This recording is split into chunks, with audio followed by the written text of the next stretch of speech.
Sir tungsten சுரங்கம் sir திமுக முதல்ல எதிர்க்காம இப்ப எதிர்க்குது அப்படின்னு எல்லாம் சொல்றாங்களே. நாடகம் தெரியுதுல்ல, நாடகம். இதை கொண்டு வர சொன்னது யாரு? தம்பி அண்ணாமலை கூட சொல்ற கேட்டதே இவங்க தான். 2 ஏக்கர் தான் நாங்கள் பல்லுயிர் பெருக்கத்துக்கு அந்த இடத்துக்கு எடுத்திருக்கோம். மீதியில் நீங்கள் வந்து எடுங்கன்னு கூப்பிட்டதே இவங்க தான். அவங்க தான் சொல்றாங்களே, மத்திய அமைச்சரவையிலிருந்து அமைச்சரகத்திலிருந்து சொல்றாங்களே, அவங்க எந்த எதிர்ப்புமே நாங்கள் கருத்து கேட்கும்போது எந்த எதிர்ப்புமே தெரிவிக்கலையே அப்படின்னு. மாறி மாறி அது அதிமுக ஆட்சியில் வந்துடுச்சு, அவங்க அனுமதி கொடுத்துட்டாங்க எடுக்க சொல்லி. இப்போ நாங்கள் தடுப்போம்ங்கிறீங்க. ஆனால் அது பார்த்தா இவங்க தான் வந்து எடுங்கன்னு சொல்லியிருக்கிறாங்க. இப்போ நானும் அதான் சொல்கிறேன், எடுங்க பார்ப்போம். நீ எடுத்துருங்க, நீ டங்ஸ்டன் சுரங்கத்தை நீ தொட்டு எடுத்துரு பார்ப்போம். எனக்கு இந்த தேர்தல் நிற்கிறது ஜெயிக்கிறது அதெல்லாம் 4ஆம் பட்சம்.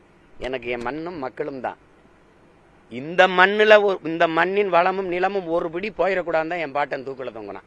தீரன் சின்னமலையிலேருந்து மருதுபாண்டியிலிருந்து எங்கள் பாட்டை இங்கே போராடி செத்ததெல்லாம் அதுக்குத்தான், செக்கு எடுத்ததெல்லாம் அதுக்குத்தான்.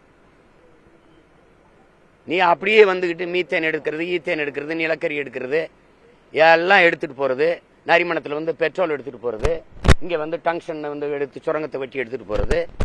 இந்தியாவில் என் நிலத்தில் தான் டங்ஷன் இருக்குது, இங்கே தான் மீத்தேன் இருக்குது, வேற இடத்துல இல்லை. காவிரி படுகையில் இருக்கல, கங்கை படுகையிலும் இருக்கல. எடு அங்கே. இந்தியாவில் வேற எங்கேயும் மலை இல்லை, என்கிட்ட தான் மலை இருக்குது. அங்கே தான் நீட்டு ஆய்வு செய்வேன், வேற எங்கேயும் நீட்டு ஆய்வு எடுக்க பண்ண முடியாது. ஏன்னா அப்பன் இல்லாத வீடு மாதிரி தலைவன் இல்லாத நாடா இது தட்டுக்கிட்டு இருக்குது. அது கேட்க நாதி கிடையாது. நீ எடுத்துறேன், நீ நான் பாப்பேன். நீங்க வந்து நான் போராட போறேன், 13ஆம் தேதி போய் போராடுறேன், நீ எடுத்துரு பாப்போம். வலிமையான அதிகாரம் கொண்டவங்க தானே, வந்து எடுத்துருங்க.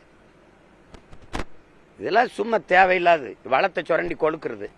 அது நேரடியா வேதாந்தா வந்து அனில் அகர்வால் கொண்டு வந்தா தெரிஞ்சிரும்ட்டு வேற பேர்ல இறக்குறது. எப்படி எடுக்க போற முதலாளி யாரு? மண்ணின் வளம் மக்களுக்கானது. அது எப்படி தனிப்பெரும் முதலாளி கொடுப்ப? எப்படி கொடுப்ப? ஏற்கனவே அங்க இருந்த கிரானைட் கற்களை, தங்கத்தை விட விலை மதிப்பு உள்ள கற்களை எல்லாம் வெட்டி எடுத்து கொதறி போட்டு வச்சிருக்க. வெறி நாய் சேல துணியை கட்டிச்சு கொதறும்ல, அப்படி கொதறி போட்டிருக்காங்க நிலத்தை. வாங்கல ஒரு தடவை என்னோட வாகனத்துல பயணம் பண்ணுங்கள், 2 கரையில எப்படி குவிச்சு வச்சிருக்காங்க மலையை. தாயின் மாற அறுத்து விக்கிறவனை உலகத்துல நீங்க பாத்திருக்கீங்களா? தாயின் மாற அறுத்து விக்கிறவனை இங்கதான். இந்தியாவில் எந்த மாநிலத்தில் அங்கே இப்படி இருக்குது?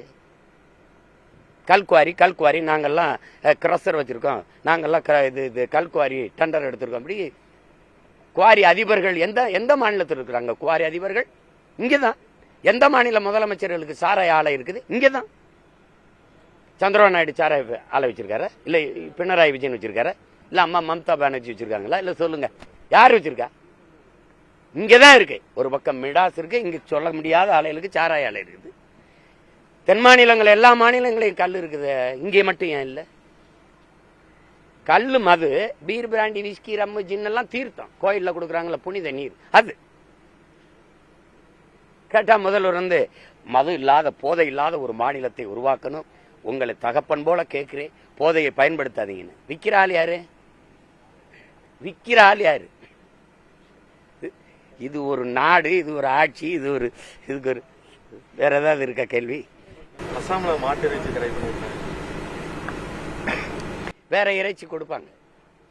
மாட்டு இறைச்சி தடை பண்ணிட்டு வீட்டுக்கு 2 கிலோ ஆட்டு இறைச்சி கொடுப்பாங்க. முதல்ல இந்த பைத்தியக்காரங்கிட்ட கேட்கிறேன், நீ யாரு முதல்ல சொல்லு. என் உணவை உறுதி செய், பிறகு நான் என்ன சாப்பிடலாம்னு முடிவு செய். அடிப்படை அறிவு வேணாமா? நாட்டின் குடிகளுக்கு உணவை உறுதி செய்ய முடியல ஒன்னால. 28 விழுக்காடு மக்கள் இரவு உணவு இல்லாம தூங்க போறாங்க. அதுக்கு பதில் இருக்கா?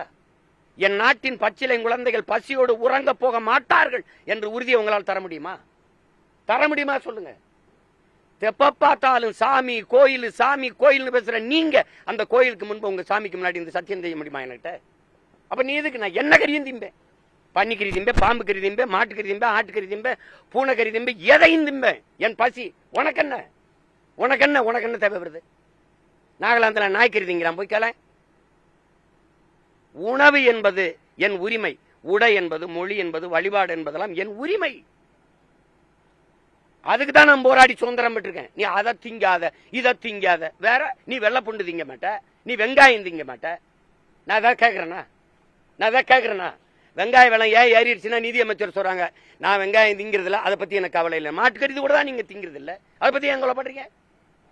ஏன் கவலைப்படுறீங்க?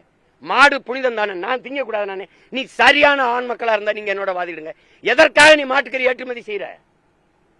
உலகத்திலே அதிகமா மாட்டுக்கறி ஏற்றுமதி செய்யற நாடு இந்தியா. 24 லட்சம் டன் ஆண்டு ஒன்றுக்கு beef export Hindustan is number 1 சொன்னது நானா நாட்டின் பிரதமரா? ஊரானுக்கு ஊட்டி விடுவா, உள்ள வந்து என்ன கொண்டு புரிவில? இதான் உங்க தர்மமா? தர்மமா இது? கர்மமா? அது என்ன கொடுமை இது? எதுக்கு நீ எக்ஸ்போர்ட் பண்ற? நீ நான் கேட்கறதுக்கு பதில் சொல்லு. நீ மாட்டுக்கறியை விற்கிற நாடுகள், ஏற்றுமதி செய்யற நாடுகள் என்ன நாடு? அது அவ்வளவு இஸ்லாமிய கிறிஸ்தவ நாடு. அந்த ஏற்றுமதி செஞ்சா கிறிஸ்தவ இஸ்லாமியம் கொடுக்கிற காசு நிக்குது. கறி நாங்குதுன்னா உனக்கு கசக்குதா? சொந்த நாட்டு மக்களின் உணவை உறுதி செய்ய முதல்ல. எவ்வளவு நாளைக்கு இந்த வேலையை செய்வீங்க? இது ஒரு கேடு கட்ட கேவலம். இதெல்லாம் ஒரு அரசியல். மாட்டு மேல அக்கறை காட்டுற நீங்க ஏன் ஏற்றுமதி செய்யறீங்க? எதுக்கு நீ மாட்டுக்கறியை ஏற்றுமதி செய்யற? ட்ரெடிஷன் மீட் அதுக்கு பேரு. கேவலம் இதெல்லாம். மாட்டுக்கறி திங்கிறாங்க, அதை தடை செய்யறது, இதை தடை செய்யறது. அதே போல ஐடிபிஎல் இந்த குழாய், எண்ணெய் குழாய் ஒன்று போட்டு சொல்லுவாங்க. விவசாயிகள் பல்வேறு போராட்டம் பண்ணியிருக்காங்க. பேச்சுவார்த்தை. ஆனா அவங்க வந்து 30 வருஷத்துக்கு முன்னாடியே பண்ணிட்டோம் அப்படின்னு சொல்றாங்க. ஆனா விவசாயிகள் தினம் வந்து அதெல்லாம் 30 வருஷத்துக்குல நாங்க அந்த குழாயை எடுத்து புரட்டி போட்டு எல்லாம் வழக்கு வாங்கி இன்னும் வழக்கு நடந்துகிட்டு இருக்கு. அது உங்களுக்கு தெரியும். கேரளாவிலிருந்து இங்க வரும்போது அது சாலை நெடுஞ்சாலை வழியே வருது. இங்க இருந்து அது கோவாக்கு போகும்போது அதுக்கு சாலை நெடுஞ்சாலை வழியே போகுது. அது மாதிரி நாங்க என்ன சொல்றோம், நெடுஞ்சாலை வழியே கொண்டு போங்கன்றோம். அன்னைக்கு வந்து நீங்க எங்க நிலத்துக்குள்ள போட்டுட்டீங்க. கேட்டா அங்கெல்லாம் அது வந்து மேடும் பள்ளமா இருக்கு, இங்க சமதளமா இருக்குன்னு. என் நிலம் சமதளமா இருக்கிறதா உனக்கு பிரச்சனையா? சொல்லுங்க, அதுதான் பிரச்சனையா? நீ அங்கிருந்து நெடுஞ்சாலை வழியே கொண்டு வந்தீங்களா? அப்படியே கொண்டு போயிருந்தாங்க. கேட்டா சொல்லு. நீ விளை நிலத்துக்குள்ள நீ கொண்டு போற. இங்க கீழே எரிவாயு போகுது, மேல உயர் அழுத்த மின்கோபுரம் போகுது. நான் என்னன்னு விவசாயம் பண்றது? எப்படி பண்றது? அப்ப இது வந்து நீ பதிச்சிரு பாப்போம். நீ பதிச்சிரு. வேற பேசிட்டு நேரம் இல்லை. நீ பதி, அப்புறம் பாப்போம்.